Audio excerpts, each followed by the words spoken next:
Welcome to the Healing While Discovering Yourself podcast. I'm your host, Andrea Michelle. I'm an intuitive transformational coach, certified life coach, certified NLP practitioner, and speaker. I've spent the last 22 plus years helping myself and my clients learn how to create their own happiness and live more abundant lives. In this time, I've also overcome and healed from child sexual molestation, a compulsive eating disorder, hunger, and homelessness. Now it's your turn to move forward with your life and heal from childhood traumas or past experiences. In this podcast, I'll share how I was able to overcome all of my past struggles, as well as my personal stories of overcoming jealousy, loneliness, resentment, and bitterness, and how I learned to forgive. I'll also help you explore your shadow self, deal with having low or no self-esteem, and address feelings of not being worthy or loved.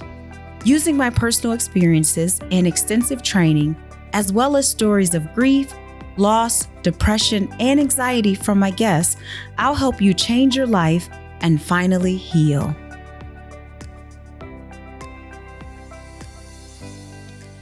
Hey, loves. Welcome back to another, what I believe is going to be a powerful episode of the Healing While Discovering Yourself podcast. If you're new here, welcome. Thank you so much for being here. Thank you so much for deciding to hit play, for downloading, for listening, for sharing, for all of the things that you have done to support this podcast. It is truly a labor of love and something that I love doing because it's an opportunity to share with you the things that I feel based on my own work, because as you know, the work that I talk about doing, the healing and the self-discovery, this is work that I've done on myself first. And then once I've done it on myself and have worked through all of the things that need to be worked through, then I share it with you when I have a full and complete grasp of the concept or the construct or whatever it is that I'm experiencing. And today's episode or lesson or whatever you want to call it is no different. And I want to talk to you about something that I think is rarely talked about today, and for good reason. One reason why it's rarely talked about is because I don't think people understand it. I don't think most people stop and really evaluate what's happening in real time to even have an idea of what's happening or what they're experiencing when they start to experience it. Another reason why people don't talk about it is because it can be kind of difficult to explain and even to understand. And so if y'all don't know, I am very good at taking like abstract ideas and really breaking them down and making them real and applicable to your daily lives. So this topic is no different. And I want to talk about the anxiety of success. Yes, you heard that right. I didn't say the anxiety of failure. I said the anxiety of success. And what a lot of people don't talk about is the anxiety they feel when they begin to actually experience success in their lives. And I know this to be true because last year, well, now that we're in 2022, this was 2 years ago, the summer of 2020, I actually experienced anxiety for the very first time. And if I'm 100% honest with you, I actually thought what I was experiencing was COVID, because at the time we had thought that COVID was just a respiratory virus, that it impacted the lungs. And like that was a key indicator that you had COVID. But at this particular time, like I was having a hard time breathing. And at that point, I hadn't even gone out the house. I think maybe I went to the grocery store like 2 or 3 times throughout the whole quarantine. And I had my mask and I was all, I social distance and all of that. Like there was nobody I was in contact with. So I was like, where would I have gotten it from though? And to come to find out, it wasn't that. But as I sat with what I was feeling, right, it didn't feel like it was pain. I didn't feel sick or anything like that. It was just like, I just felt like this heaviness right here. And I couldn't seem to like really just take in a full deep breath. And I was like, okay, wait, something is going on. And I stopped. And this is really when I really started to get into or really develop and take my meditation practice seriously, because I stopped and I sat quiet for a minute and I was like, what is this feeling? And again, I had never experienced anxiety before. So in my own mind, with my own thoughts, I wouldn't have come to that conclusion because I didn't know what anxiety had felt like. And like, if I felt like I heard anxiety, like just from something with inside of me was telling me that this was anxiety. And so, of course, I had to Google symptoms of anxiety because I didn't know what they meant. And I was like, wow, so this is anxiety. And then for a minute, I was like, oh my gosh, maybe I'm going to have to see a therapist. Maybe I'm going to have to take medication. Right. So then I worked myself up over realizing that I was experiencing anxiety and I became more anxious. And then I had to stop and say, wait a minute, Andrea, this is not what you do. This is not how you react to things. You are level-headed. You have a good idea of who you are. And when the rubber meets the road and when things get really hard, you always go within yourself to figure out the root of this cause. What is causing this anxiety? And so I sat with the anxiety. I actually even gave it a name, Charlotte. I think that's the name I gave her. I think I gave her the name Charlotte because I experienced it a few more times after that. And each time I experienced it, I would sit and I would say, okay, Charlotte, what is it that you're trying to tell me? And then I would receive the information that I need, and then I would be able to move on. And this is in part why I don't believe in good vibes only, because the good vibes only culture will tell you to basically ignore or bypass those feelings of anxiety, right? But it wasn't until I actually sat with the anxiety and became friendly with the anxiety that I received the information that I need. And so it's vitally important for you as you travel on your healing and self-discovery journey to get comfortable with the unpleasant feelings, because those feelings, those emotions, they carry information. And it's vital information that you need in order to get to your next step, in order to get to your next level. And so in considering why I was feeling this anxiety, and of course, after months of reflection, I realized that part of the reason why I was experiencing that anxiety was because for the first time in my life, I had time freedom. And I realized in that moment that I had time freedom because it was a year after I had retired from the corporate world where, even though I was a corporate leader and corporate executive, my time still belonged to my 9 to 5, right? My time still belonged to them. And because I'm a high achiever, like I gave them all of my time and all the things that they needed to make sure that the work was done. And so even before I became a corporate executive, I was, a college student. And then even before a college student, I was a personal banking supervisor. And then before that, I was a high school student and, all of these things. So I had never really had true time freedom where I could get up in the morning and do whatever I wanted to do with my day, whenever, however I needed to do that.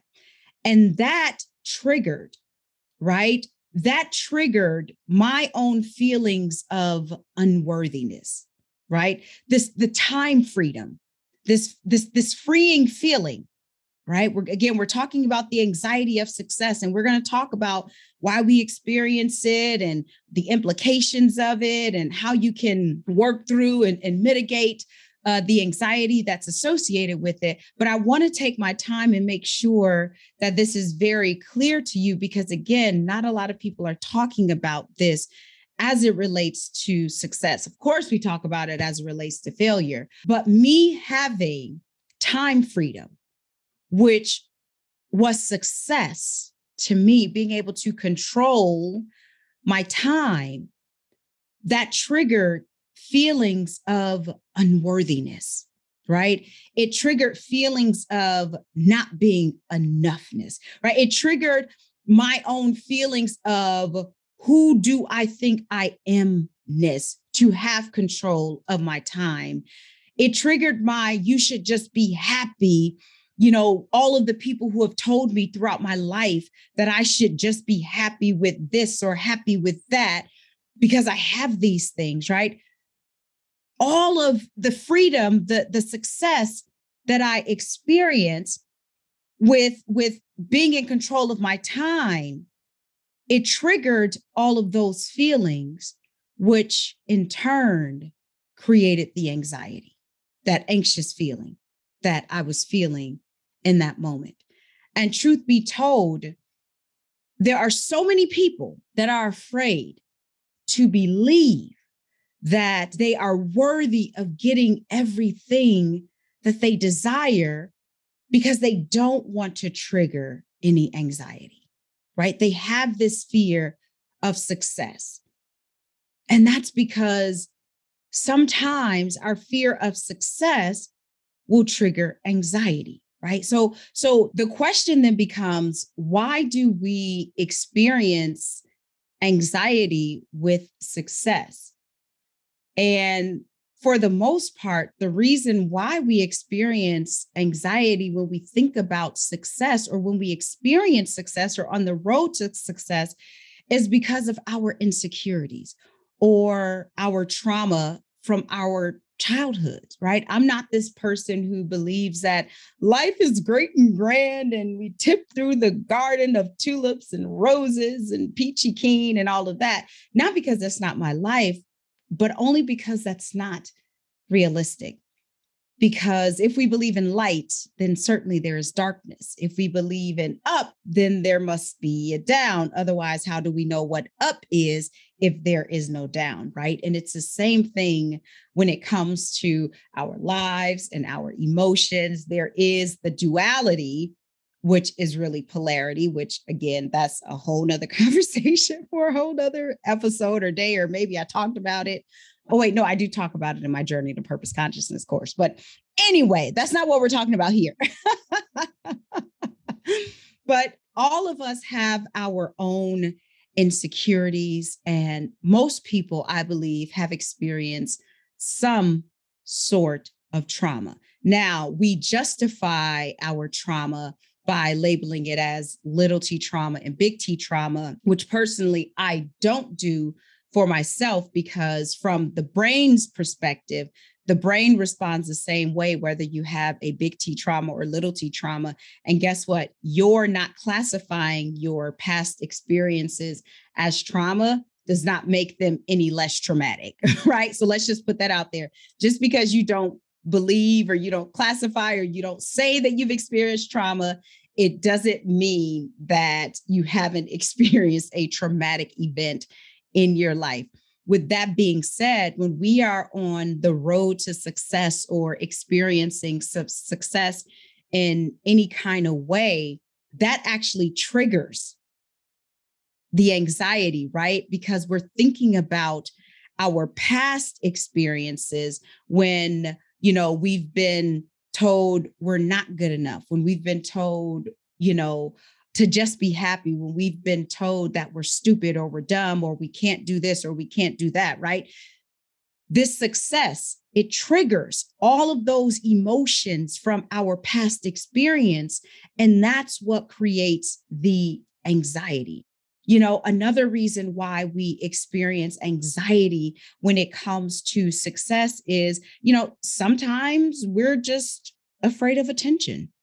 Again, this also goes back to what we may have been told in our past. Like if you were a child and you did good and your parents or your sisters or cousins, they made you feel bad for doing good, then for the most part, as you get older, you're gonna be afraid of that attention because you were told all of your life to pretty much dim your light.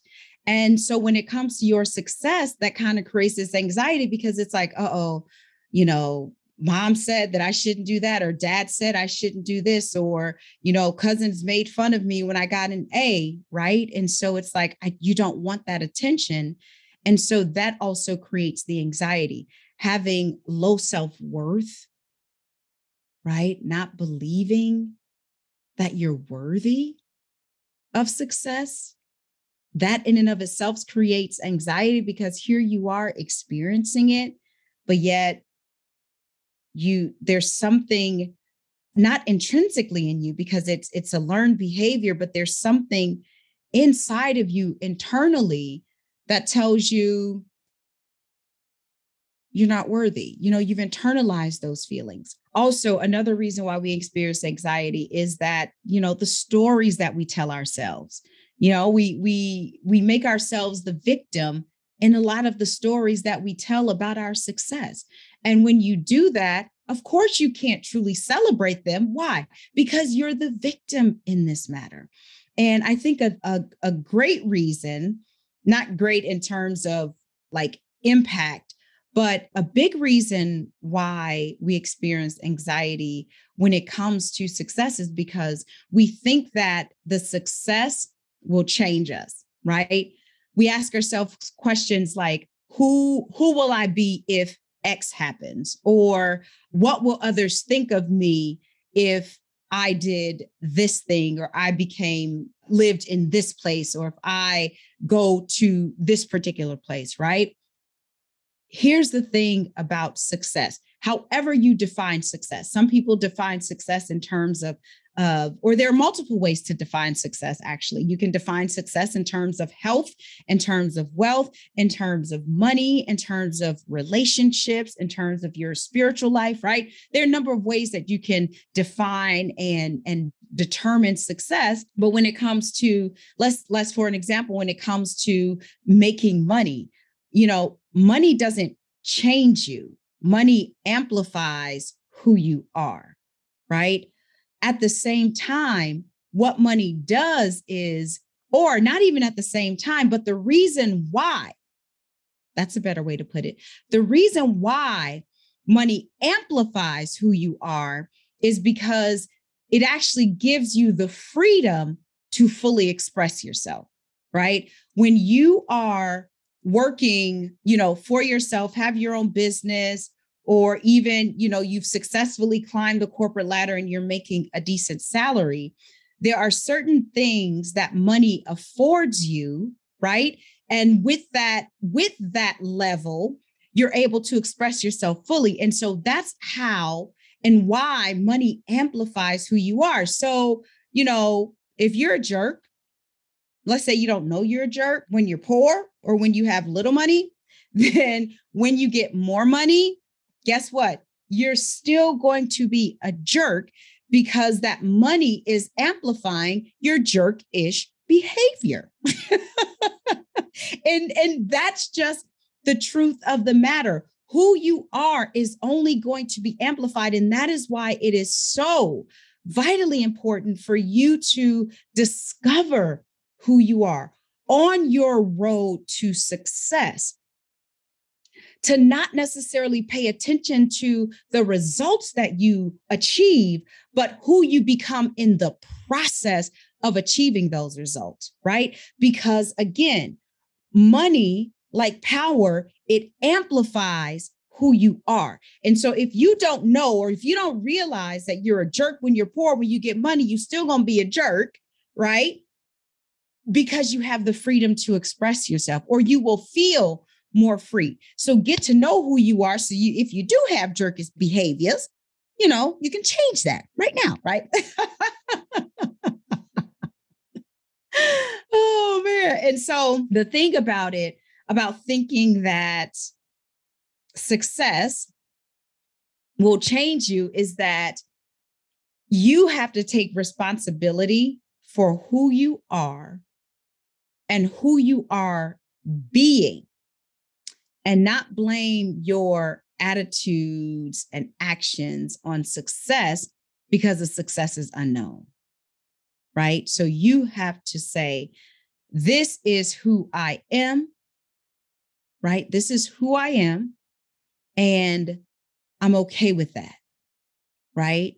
I heard Oprah Winfrey, in case you don't know, I absolutely love her. I've seen her in person like a bunch of times. And if I ever get the opportunity to see her in person again, I will take it.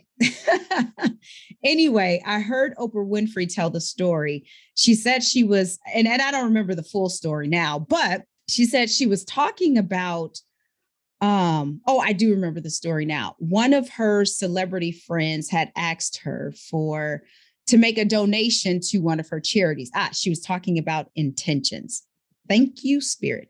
She was talking about intentions, and she was saying how one of her celebrity friends, who was huge, actually was Stevie Wonder, she revealed that, had asked her to donate money to his charity. And she was on this journey of doing things or being intentional in all of her actions, because it is our intentions that show people how to treat us. And she was tired of people, asking her for this and that because she had all this money and expecting that she would do it. And so she wanted to change that expectation of people where they would always ask her. And when Stevie Wonder asked her, she was on her journey. And not that he didn't have a noble cause, not that she didn't want to, make a donation. Again, she was on her own journey. And so she thought about it. And, she said no. Of course, we know that Oprah has done a lot of good. So her saying no to that cause, I'm sure Stevie got the money from a number of other places. So she said no. And she said that she was talking to Stedman, about being nice. And she said Stedman looked at her and he was like, "You're not nice." She was like, "What? I'm not nice? What do you mean I'm not nice?" And he said, "No, sweetie, you're not nice." He said, "Gail is nice. Yes, Gail is nice. You are not nice." And Oprah says she thought about it for a minute and she realized, you know what? I am not nice. I'm kind. I'm generous, but I am not nice.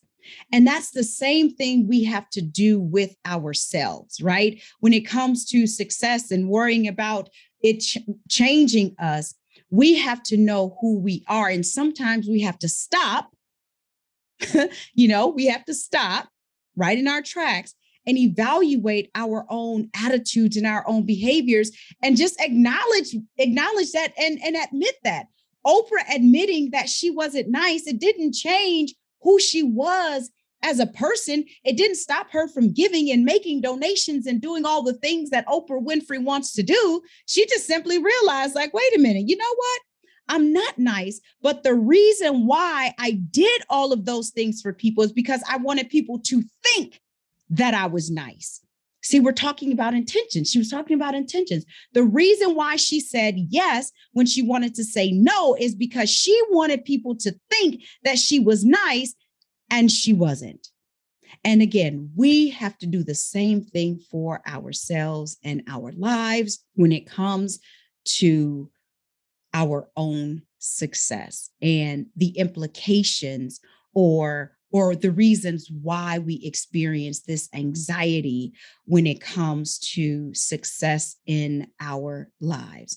And I'm going to talk about one more thing really quickly, and then I'm going to save the rest of this for Coffee Talks with Andrea on Friday. So if you want to get all the rest of this download, because I said I wanted to keep the podcast episodes relatively short because I know that everybody is busy.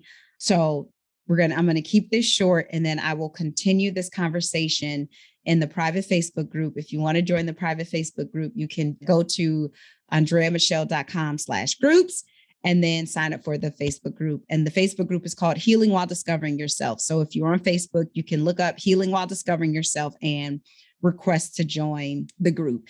And so I'm going to end with talking about the implications of anxiety in the face of stress. And I want to talk about the physiological response and the psychological response. And again, I will save the other implications as well as how to let go and release this anxiety for Coffee Talks with Andrea on Friday. So make sure you come back and join me for that. So what are the implications of anxiety, again, in the face of stress? What is the physiological response? So first of all, you should know that there's good stress and there is bad stress. Good stress is excitement, woohoo, right? And the bad stress is anxiety and fear. So what happens when we experience bad stress is that the brain transmits signals. Now, this is how it works, and it activates our nervous system. So what actually happens is the amygdala sends a stress signal to throughout our body, and our hypothalamus actually activates our sympathetic nervous system. Now, our sympathetic nervous system is responsible for fight or flight, right? It's increase the heart rate so we can get blood flowing through the body. That's why our heart rate increases. Increase our rate of breathing so that in case we need to run, right? So when we experience bad stress or anxiety or fear, the amygdala, again, sends a signal to the hypothalamus, which activates our sympathetic nervous system, okay? Now, what happens when we experience good stress or excitement is that the brain transmits a signal. Hear this good, because this is what happens with good stress or excitement. The brain transmits a signal. What happens is that the amygdala sends a distress signal to our hypothalamus, and the hypothalamus activates our sympathetic nervous system. Isn't that something? The point is, whether we experience good stress or bad stress, stress in the body, whether it's anxiety or whether it's excitement, produces the same physiological response in the body. And the reason why that's important is because when we are experiencing anxiety because of success, it's worth taking a step back and looking at the perceived anxiety and deciding, is it actually anxiety or am I excitement? Excitement. Am I excitement? Am I excited? Because some of us are so conditioned, or we're so used to experiencing anxiety. Again, because anxiety and excitement produces the same response in the body, we automatically assume that what we're experiencing is anxiety. And the truth is that we can actually be experiencing excitement. And so again, knowing that it produces the same physiological response is important, because now we know, okay, wait, let me take a step back. Also, good stress can help with motivation, focus, energy, and performance, right? And that produces the excitement. Okay. Now, from a psychological or from an emotional response standpoint, the bad stress or anxiety can cause confusion, behavioral changes. We can experience withdrawal, sadness, frustration. We can have an inability to control our emotions, which can lead to depression, which can also then lead to self-medicating, right? And that's the point where we don't want to get to, where we are self-medicating in the face of success, when that anxiety that we think that we're feeling could actually be excitement. But because we're so conditioned to look at this physiological response in the body as anxiety, we automatically assume that it is anxiety. So that's what I wanted to share with y'all, right? When you are on the road to success or in the face of success, you may experience some anxiety. And that anxiety could also be excitement.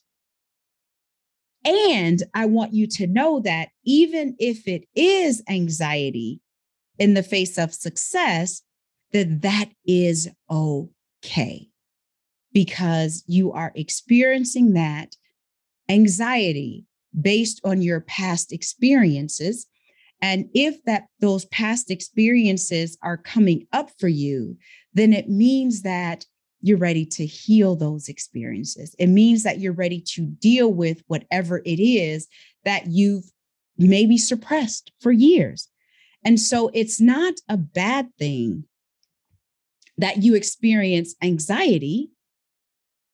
It's just an is thing. It's something that is. And again, there are some things that you can do to release or mitigate the feelings of anxiety, which I will share those in our private Facebook group for Coffee Talks with Andrea. So go to andreamichelle.com/groups. We'll put in the show notes so you can request to join. And then every Friday at 10 o'clock Central Standard Time, I go live to answer your questions and share more about the podcast topic and just have a real good time. You know, we laugh, we joke, we sometimes cry, we heal, which is the whole point of it all. All right. So thank y'all so much for listening to this podcast episode. It is not complete. Again, I have more to share, but if you have enjoyed this, I would love it if you would please share this with your friends and family, and then invite those same friends and family members to come to the Facebook group and listen to the live so I can finish. And then we can laugh and talk and I can answer your questions. All right. Thank y'all so much for being here. And as I go, just know that the love in me salutes the love in you.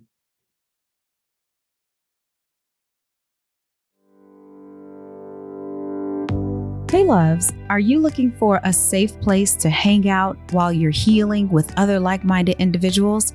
If so, then I would love for you to join my private Facebook community called Healing While Discovering Yourself, named after the podcast. This community is for those who are truly seeking a safe place to heal and also show up authentically. If this interests you, then I'm going to invite you to go to Facebook/groups/healing while discovering. I look forward to seeing you in the group. What would you do if you knew that in 5 minutes you could take back control of your life, calm your nerves, and shift into your power? You would take advantage of that offer, wouldn't you? Well, I would love to share with you my proprietary The More method. It's a method that I use every day to help me take back control of my life and master my inner world. See, I don't know if anyone has ever told you, but you are not just a physical being. You are not just a spiritual being, you are a multi-dimensional being. And that means that you are spiritual, you are mental, you are emotional, and you are physical. The More method is designed to help you truly take back control of your life and master your inner world, every area of your inner world, so that you can show up authentically and unapologetically. Go to themoremethod.co.